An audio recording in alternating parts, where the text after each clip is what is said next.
निवडणुका जसजशा जवळ येत आहेत साहेब, निवडणुका जसजशा जवळ येत आहेत तसतशा आपल्यावर खालच्या पातळीवर टीका होताना दिसते.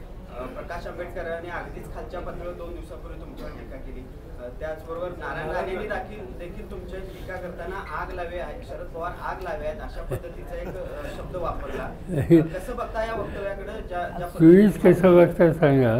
सिंधुदुर्गातला काय विषय झाला, तिथं शिवछत्रपतींचा पुतळा कोलार झाला.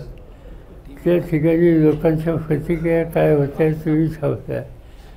मी तिथे गेलोच नाही. मी फक्त अस्वस्थता त्या संबंधीची व्यक्त केली आणि नुसती अस्वस्थता व्यक्त केल्याच्या नंतर एवढ्या झिंजण्या आमच्या मित्रांना येत आहेत याचा अर्थ ते किती अस्वस्थ ते दिसत आहे. असं आहे ते कार्यक्रम करेक्ट करायचा जबाबदारी आमचे अध्यक्ष जयंत पाटील यांच्याकडे.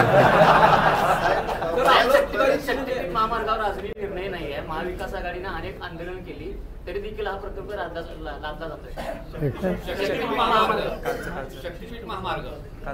नाही शक्ती मी थोडी बहुत माहिती त्याची घेतली. मी मुख्यमंत्र्यांची त्या प्रश्नावर बसणार आहे. पण प्रायमा फेशी मला असं वाटतं की या महामार्गाची काही आवश्यकता नाही. आज बाकीचे जे रस्ते आहेत ते रस्ते आधी चांगले करूया. पुण्याला इथं जायचं किंवा इथून वेगावला जायचं त्याला काही तास लागतात. ती स्थिती बदलायची असेल तर ह्या रस्ते जे आहेत प्रचलित ते उत्तम करूया, नंतर नवीन प्रकल्प हातात घ्यायचे तर नाही याचा विचार करता येईल.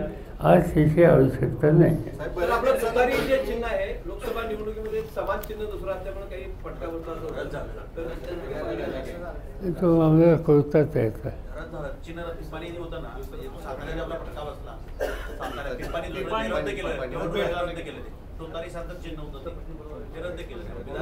असं आहे की जो निर्णय झाला तो महाराष्ट्राचा निवडणूक आयोग त्यांचा झाला. महाराष्ट्राच्या निवडणूक आयोगाच्या अंडर महानगरपालिका, नगरपालिका, जिल्हा परिषद, पंचायत समिती, ग्रामपंचायत हे त्यांच्या कार्यक्षेत्रात येतं. विधानसभा लोकसभा येत नाही, ते केंद्राच्या निवडणूक आयोगाच्या अंडर येतं.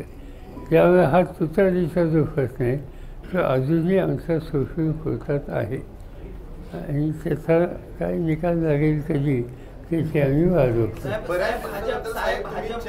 भाजपचे काही नेते अजितदादांबद्दल आता उघडपणे विरोधात बोलायला सुरुवात केली आहे. अजितदादांना सोबत घेतलं म्हणून आमचं नुकसान झालेलं आहे.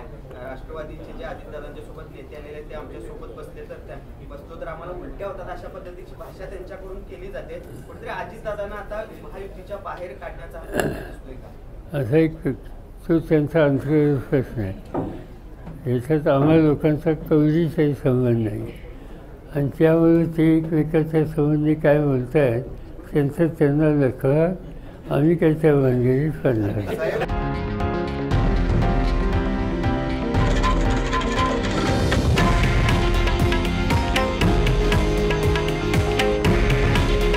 हे आहे देशातील नंबर 1 न्यूज नेटवर्क आणि आपण पाहत आहात TV9 मराठी. काळजी तुमची, हित महाराष्ट्राचं.